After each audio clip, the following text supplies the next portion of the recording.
जय श्री राधा। हम इतने ज्ञानी क्यों हैं? एक बार एक जेल में 10 कैदियों को अगले ही दिन फांसी की सज़ा होने वाली थी। उस दिन से पहले जो रात्रि आई उसमें जेलर साहब उन कैदियों से मिलने आए और उन सभी से पूछा कि तुम्हारी कोई अंतिम इच्छा है तो हमें बताइए, हम उसे ज़रूर पूरा करेंगे। सभी कैदियों ने एक एक करके अपनी इच्छाएं व्यक्त करी। किसी ने कहा कि साबुन अच्छा नहीं है, किसी ने कहा हमें भोजन अच्छा नहीं मिलता है, किसी ने कुछ और किसी ने कुछ। सभी कैदियों ने कुछ ना कुछ कहा तो अंतिम में एक कैदी ने उस जेलर साहब से बोला कि साहब, क्या आप अपनी बात पर अटल है? तो जेलर साहब ने कहा हाँ हाँ बोलो, आप जो बोलोगे हम वो देंगे तुम्हें। वो कहते हैं कि मुझे इस जेल से रिहा कर दीजिए।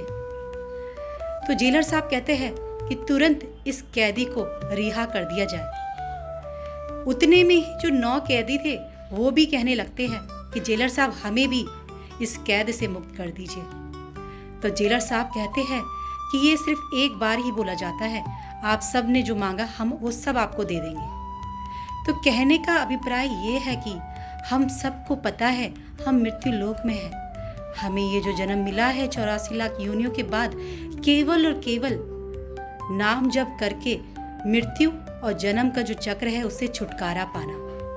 पर लेकिन हम भूल गए हैं। हम माँ के गर्भ में होते हैं तो भी हम भगवान से यही प्रार्थना करते हैं कि हमें गर्भ रूपी जेल से बाहर निकालिए प्रभु, क्योंकि हम इस जेल में भयभीत हैं। क्योंकि जब माँ के गर्भ में बच्चे को कीड़े काटते हैं, उसे भय होता है तो वो जेल से बाहर निकलना चाहता है। पर लेकिन जैसे ही वो मृत्यु लोक में जन्म लेता है, इस माया में फंसता है, वो सब कुछ भूल जाता है कि उसने भगवान से क्या प्रार्थना की थी। उसने भगवान से प्रार्थना की थी कि जैसे ही आप मुझे यहाँ से बाहर निकालेंगे, मैं आपका नाम जप करूँगा, आपको ही पूजूंगा, आपको ही स्मरण करता रहूँगा और आपके धाम में ही प्रवेश करूँगा। पर लेकिन वो सब कुछ भूल जाता है। बस यही एक बात है जो हम समझ नहीं पा रहे हैं कि हम कितने अज्ञानी हो गए हैं। ज्ञान का प्रकाश हमारे सामने है, हमें नाम जप करना है निरंतर। जय श्री राधा।